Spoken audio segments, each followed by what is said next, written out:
balanzi na biso ya Clairpam TV du partout topesi bino mbote nayebi bino découverte lelo ya bachantier elongo ya bandeko na nga baingénieur ngai mosali na bino Bobette Mpondo makambo na bombelaka bino ya malamu yango to découvrir na bino elongo. Merci.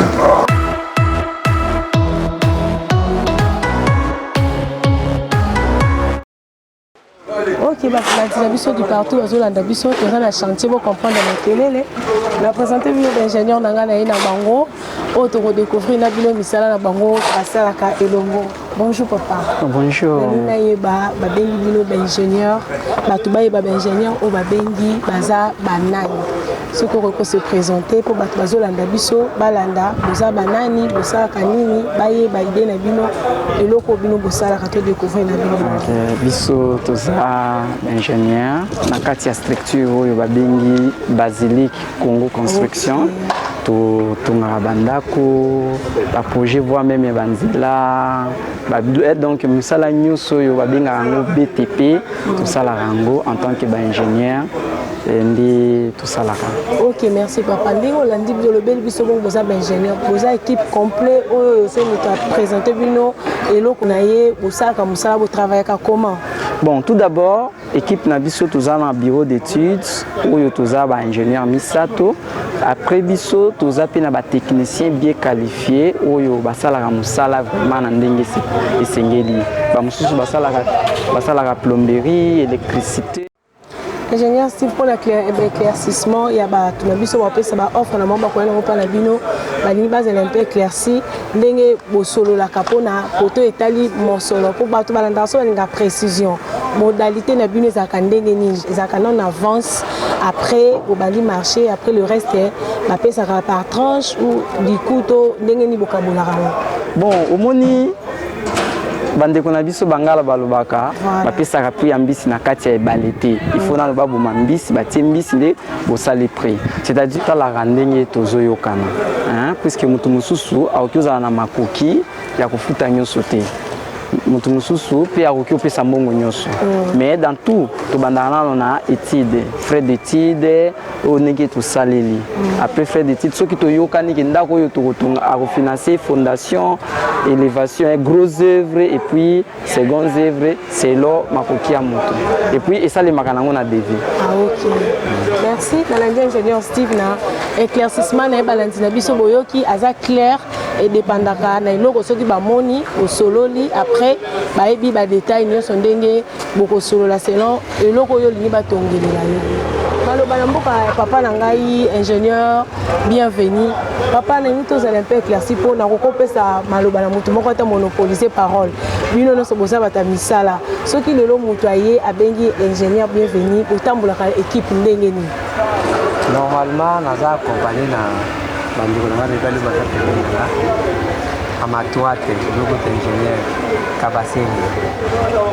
À ma gauche, le ingénieur Steph Touili.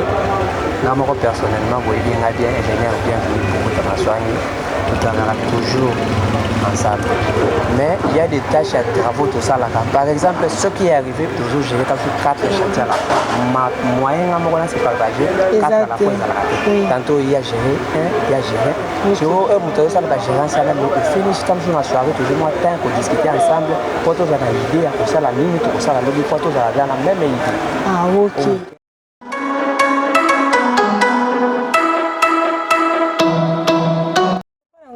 Kabasele Shadrach ndenge ni bokabola musala po na yebi ki marché kokoya ebelé à la fois comment vous se partagez la tâche pour le musala bien. OK, merci beaucoup. Je vais signaler ici que nous sommes un groupe. Un groupe, ce n'est pas un individu. Donc, vous allez comprendre qu'on est composé au nombre de 3. Nous avons ingénieur Steve Tolier, mon confrère ingénieur bienvenu Okuta Maswangi, ainsi que moi. Pour répondre directement à votre question, nous faisons en sorte que nous puissions se porter des coups de main. C'est pourquoi on parle d'un bureau d'études. Voilà. Okay. J'insiste surtout pour le nom, surtout à ne pas oublier ce qui nous suit de partout, à savoir qu'il s'agit des Basilique Construction Congo. D'abord, c'est la RDC, notre pays. Vous allez découvrir avec nous des travaux qu'on a réalisés avec notre groupe. Alors ce qu'on va vraiment demander à la population, à tout le monde, c'est qu'ils ont besoin de construire, diriger des ouvrages de construction, de nous faire confiance, parce que sa confiance c'est vraiment compliqué. On a vraiment besoin à ce que le monde, que ce soit ceux qui sont à Kinshasa, dans des provinces, voire même ceux qui sont à l'extérieur du pays, à nous faire confiance. Vraiment, en tout cas, bana mboka, mais mingi lokuma mboka ba ingénieur na biso bazo sala misala, to pesi bango penza longonia, baza féliciter et tozo pesa bango chance na biso ba tozo landa pona misala o to koyela bango comme offre na bino pona musala bazo sala emonana. Tozo découvrir na bango ba chantier différents au bandeko basali au déjà si et salami au bato mususu si ba koti au pena les ano inachevé et silité pona kolakisa bino musala ya ba ingénieur nanga et assurer bino ke misala na bango zo salama kitoko. Tolandi na papa Steve soka ko expliquer biso et si ko toza liboso et ça l'un des constructions au basali explication nango tozi pas ingénieur na biso Steve soka ko expliquer biso babenga kango ndenge nini ko na moni za double construction yenda za mi placé pona ko expliquer biso papa Steve so to ko explication ya et si ka toza awa nano pona bato bazolanda biso précisément toza awa na limité c'est industriel le bâtiment na biso eza bâtiment où ils ont conçu pour des familles, c'est-à-dire famille moko Mpanzi, famille Mpanzi. Oyo na kati ya construction na biso na projet na biso oyo, eza chaque appartement eza na 3 chambres salon. Séjour na C et puis partie de construction nationale. Possibilité ya kokota kotalisa bandeko na biso kati nango ndenge ezali. Merci tolandi na ba ingénieur.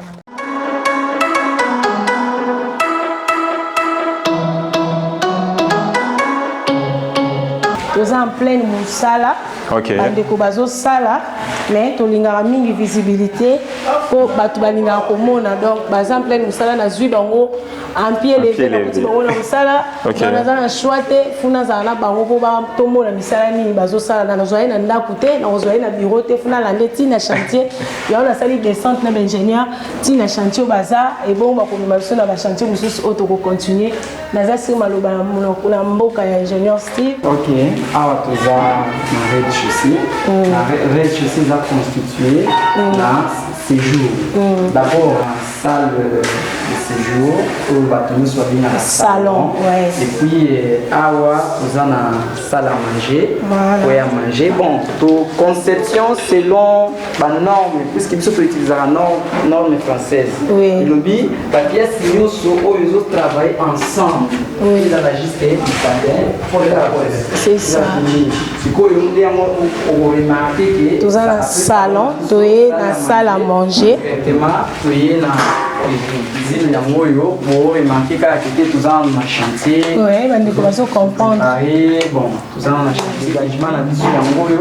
Bon, donc nous soutenons au kio koti ça y na toilette ya famille. Par exemple, awa ko conseiller conception na biso toilette oyo eza ya mwana musala na quelques visiteurs ya famille ba kibaya. Continuer le colo na l'ingénieur na biso pour découvrir ensemble likolo na biso ndenge ezali ko musala ngana komona naza eza kitoko mais soki ngana lobi bato bakonzima te futo mona poto confirmer auto zolo bana na misala pe eza ya kokokana awa kozana dégagement terme technique to benga ngo sasa. Oui, kaboli ba différentes pièces. Awa nous a chambre enfant, toilette pour na bana. Toilette peut servir des chambres. Des chambres à bana, oui, la chambre bana, soit la visiteur ou bazar. La chambre de parents. On pense que quand la chambre de parents, il y a quand même moins intimité, moins place à vos hommes, terrasse, na bango, et puis douche. Allez-y comprendre que c'est qui arrière tous en cadre de chantier. Mini véranda na bango, il y a repos, il y a parents, la chambre du polo. En tout cas, il y a parents ceux ici bami côté les bami vendre mon pépé makamba c'est tali bango. Ce que je pouvais peut-être ajouter, c'est que le bâtiment est duplexant. Donc en fait jumelé, ça veut dire le même plan à gauche et celui qui est à droite. Et à ce qui concerne la finition, vous allez remarquer on a un peu une touche particulière. Vous allez vraiment remarquer même notre manière de faire, c'est un peu différent par d'autres personnes ou d'autres ingénieurs de la place parce que nous aimons plus être un peu différents. Particulièrement aussi à ce qui concerne nos services, je crois, on n'en a pas encore parlé, la basilique construction. On se base plus à ce qui concerne des travaux, pas seulement du bâtiment. On est vraiment dans la diversité des travaux de construction, y compris même des superstructures, voire les infrastructures. Ça veut dire des travaux, des routes, des ponts, des travaux publics en général. Donc c'est vraiment ça. Ça vaut la peine qu'on puisse vraiment préciser, parler de ça. Ouais, bon, merci beaucoup, ingénieur Kabasele. Ok, merci. Donc, préciser ça bien. Bande connaît ce bolandi biso te découvrir na bino. Donc, n'engeza deux bâtiments jumelés. Donc, rappelez comme ingénieur, vous comprenez tout le terme. Des bâtiments jumelés. Donc, le père de Moni Awa, ils sont identiques de l'autre côté. Donc, n'engé boeza, n'engé pe mupandiwana, ezali. Donc, bino nyoso bo sepeli na ba ingénieur nanga. N'hésitez pas à kubenga biso, à contacter biso na ba numéro na biso na c'est à bon écran pour la recontacter bande kona biso na ba marché na bino boza nango baza équipe complet. Donc, ceux qui ont eu esika ba ko sala descente pour que ndoko étudier terrain, ba yeba mabele na weza nini et yo ko pe sa plan na yo ba ko pe ba ko aider yo que non par rapport au yo lobi to moni zami to sala boye. Donc idée na bino na bango tant ko kuta na boye ba comment ko solola. Donc o etali mbongo et dépendra kaka na ndenge boko sololela na musala oyo lingi bango ba salé la bino. Donc c'est un peu ça. Donc n'hésitez pas au monate baza ba jeune donc ba papa ndé baza en expérience en musala non makambo évoluer ba to ba na technologie sika makambo sika o tozo mona ndé toza na site on a vu que bomoni mo banda ko ya ba forme différent ezaka ba jeune ndé ba bazo sala to pesa bango chance baza bana mboka pone loko bazo sala initiative lobi na bango pe bazala bato minene na mboka toza na fier ya mboka na biso. Merci na bino nyonso bolandi biso na ebite ba papa na basoki mbilo ba moko mbote na bande ko bazo landa biso ko kozanga te pona ko ebisa bato ke non ba exité te ba ya bana bino bazala na confiance avant de continuer découverte ya ba chantier mosusu lilo bana biso ezanini poto to ko continuer tozara na découverte to ko bamke tozasu na tenter to pesa mo explication vite moi lilo bana bat balandi. Personnellement, je salue tout le monde. Je salue toute la République démocratique du Congo, de partout où vous êtes, ceux qui sont dans les pays, même à l'extérieur du pays, ceux qui sont dans des provinces, on vous salue. Et les travaux que vous allez suivre juste après ici, c'est les travaux qu'on a exécutés dans la basilique, dans l'ensemble.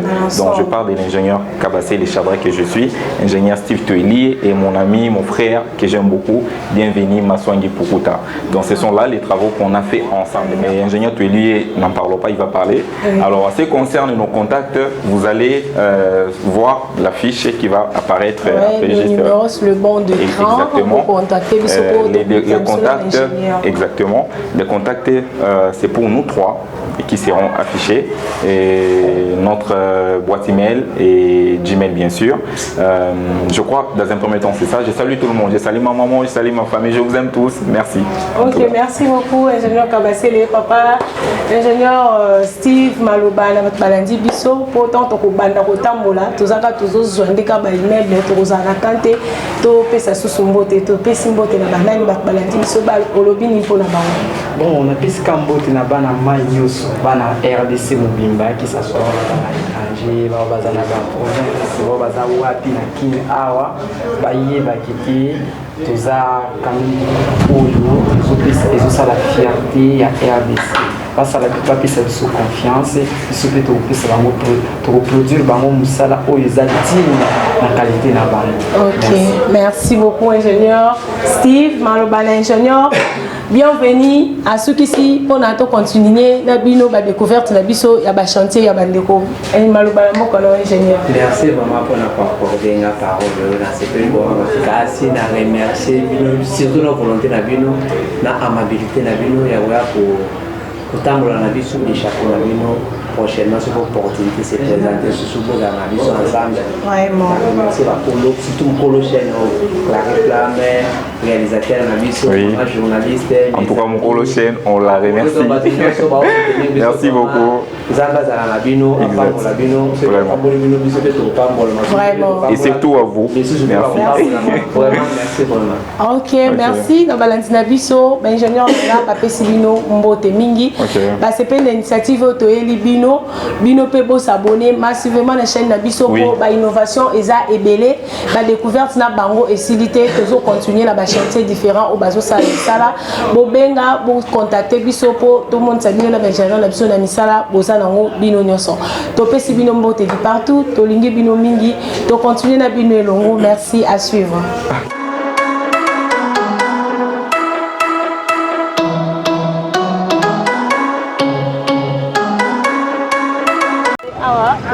Ici, quand nous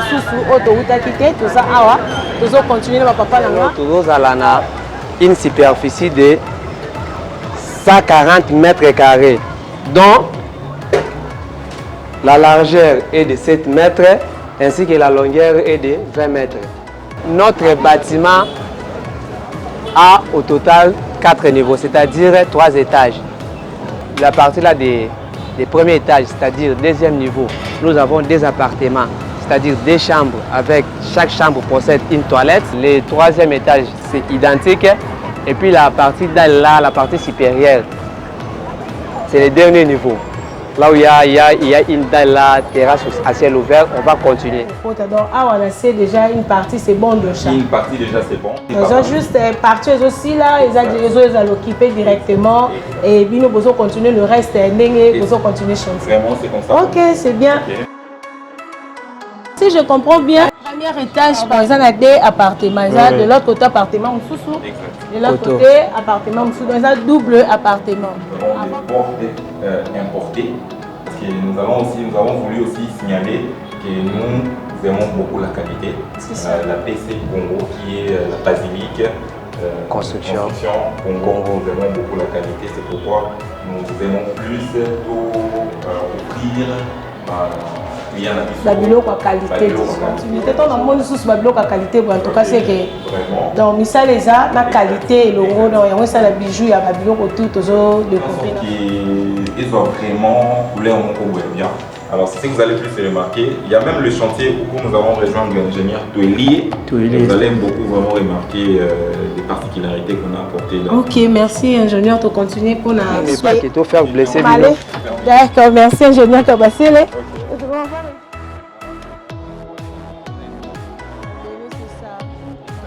Ok, merci ingénieur Kabassele. La CPLI, notre découverte au NEB qui est toujours pour bas. Naba ingénieur Nanga.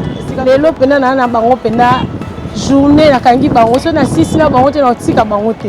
La fois 6 na bango ti na suka. Mona CPSA bino bo mona misala ba ingénieur na biso o to ko encourager to ko tsama boko po lobby na bango ezesengwa mboka na misalo bazo sala ya malamu. Tozo continuer na bino bato bozo landa biso. Merci na balandi na biso du partout to pesi bino mbote. Chaîne na so Claripam TV eza na boutique d'habillement o eza na Njili quartier 8 Lumweno numéro 2.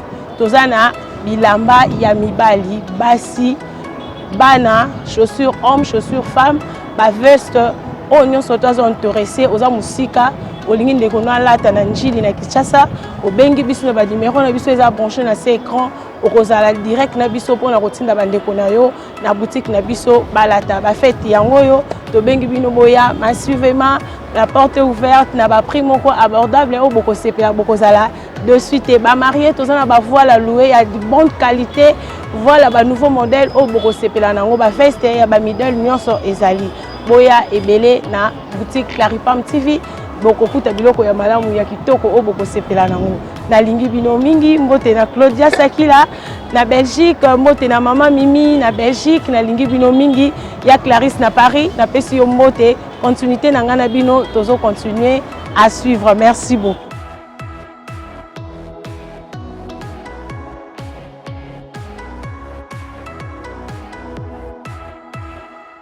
Caméra nanga tolandi na yoti na kati to découvrir longo na ingénieur nanga quand troisième chantier na biso na commune ya limité to kotina bango longo to na découverte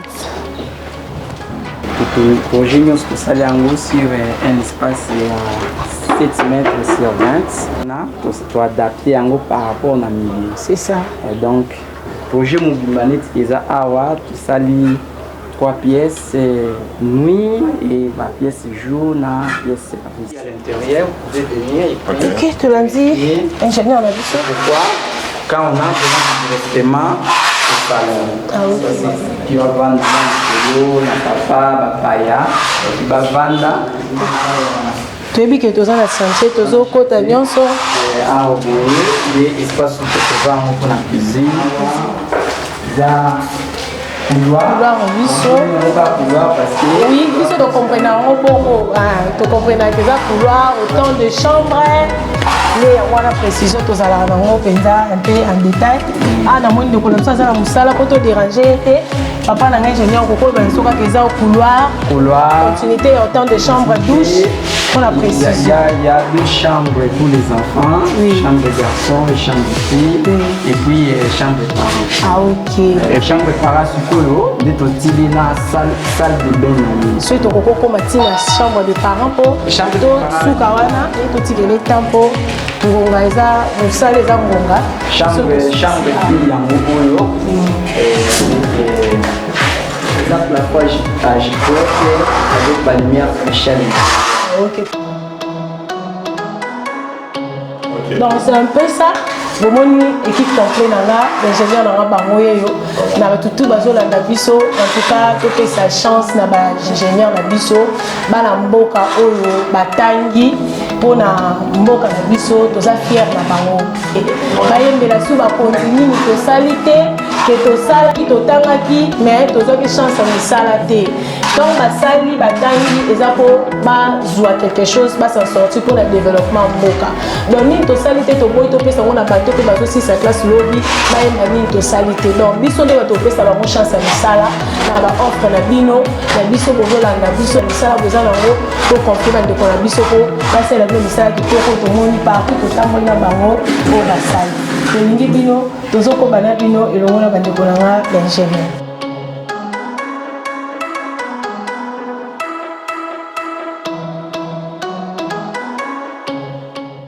Ok, balandina biso toza toujours na découverte na biso na ba ingénieur. Ah to sous descente na site na biso mususu chantier toujours misala biska bazo sala tozo ka na commune limité. Tout le monde misala bazo sala ils sont toujours en cours bazo continuer bazo ko bana bango yo mutozo landa biso olingo confier misala na yo na ingénieur na biso pesa bango musala et la terrain za vide obengi bango basali descendre sur le terrain ba ko étudier terrain ba ko ba milier wana eza ya kotonga to ya kotonga te ba yebi comment plan na bango ba ko sala pour na kopesa ba directive yeloko oyo olingo sala ya malamu ingénieur bienvenue maloba na chantier na biso sika to na découverte na kuti en pleine misala et zo continuer. Merci pour la parole. Ah eza ligne ya fondation na biso basilique construction Congo to sala ki ah ndenge ozomona oyo za la plus perdu oyo za la fosse septique na 3 différentes chambres. Le projet ndenge to za donc ah dans niveau ya rien de chaussée to za na 3 chambres. Na 3 chambres wana to za uniquement na 2 toilettes. Et puis, au niveau, il y a premier étage, il y a 2 appartements différents, mais identiques. La superficie de la parcelle possède une superficie de 250 mètres carrés, dont la largeur est de 10 mètres, ainsi que la longueur est de 25 mètres. La superficie, la longueur, les boyaux, je vais expliquer. C'est combien. Ah, donc, le terme, on va utiliser, il y a des ingénieurs, comprendre nangana bino batu oyo bozolanda toyo kabango ndenge bazoloba bino basuka na papa nanga ingénieur to kokolo bani na bande ko bolanda biso confiance ni makopesa bino na musana bino bazala assurer ponga yo na oloba oyo donc na ozwa téléphone ba bengi nga ba ingénieur pour na musala na izala assurer na bato ba bengi bino ke musala etambola kitoko maloba ni bokopesa balandi na biso bazala un peu la confiance na bino pour na ba pesa bino confiance wana ya kopesa bino ba offre na bango pour na musala. Merci beaucoup maman journaliste. Malobato fito lobela ba biso bazolanda biso na tango oyo ezaki omoni biso précisément musala na biso na nukaka ndi izolakisa o force biso tezali. C'est ça. Donc basilique construction Congo eza une structure oyo eza na bato ya mayele ya bwanya oyo bakoki kosala makambo minene na mboka oyo eza na ouvrage te oyo kolekela biso teke so tosala nini non biso tobandaka na conception tozwi conception tosali qualité de structure mpona stabilité ya ouvrage mpo tozoyoka na mboka na biso eza kaka baingénieur batonga ndako boye ekweyaki c'est ça mbongo eza mpasi papa c'est pourquoi voir même baarmature na biso ndenge toarme kaka bastructure na biso na disposition ya baarmature na biso soki otali longrine na biso otali kaka fondation na biso yango moko kaka nano ekoki osala publicité na biso c'est ça.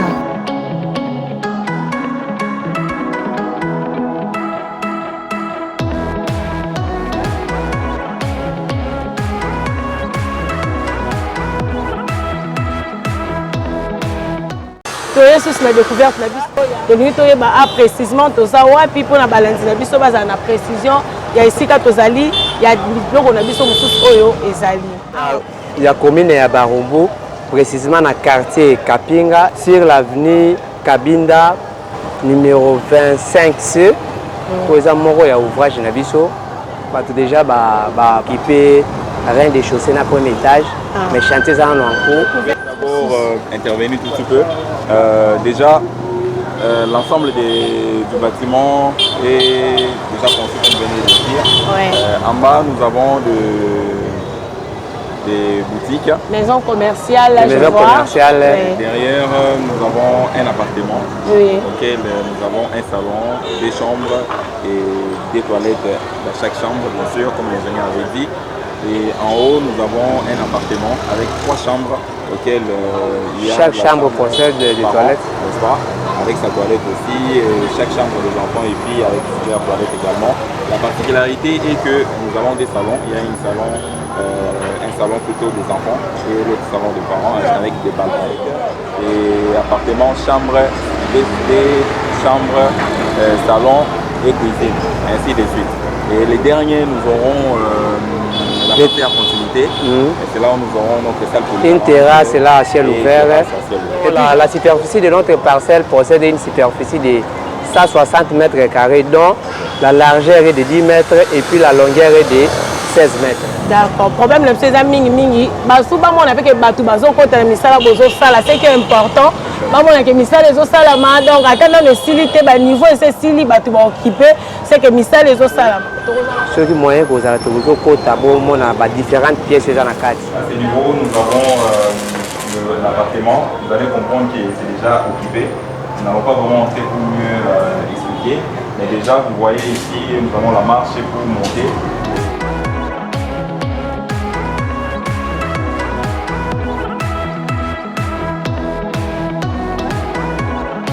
À ce niveau, vous allez voir, c'est là où on avait dit, nous avons l'appartement, ça c'est les salons parents, et ça c'est la porte pour aller au salon enfant. Vous allez comprendre, nous ne pouvons pas vraiment entrer parce que c'est déjà occupé, comme il y a des gens. La chambre parents est là avec son balcon et une toilette pour servir à tout le monde. D'accord, si vous pouvez continuer, deuxième niveau, on a vu ça.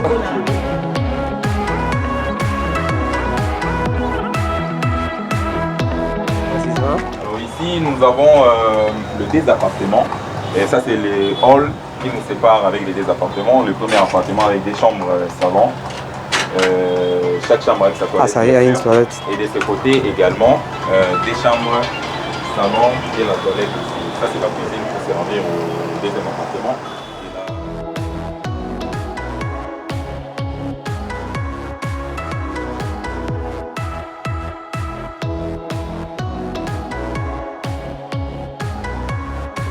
Donc musala bana mboka yango yo eza moko ya ba chantier na bango ndenge misala eza ya malamu o basali ya kitoko oyo baki na biso na site na biso Clarifam TV toza na service presque nyonso ingénieur na biso bazali pona ba précision na bino bato bozolanda biso bozwa nyonso tout po boye bandeni boko contacter bango. Merci to continuer na bino à suivre.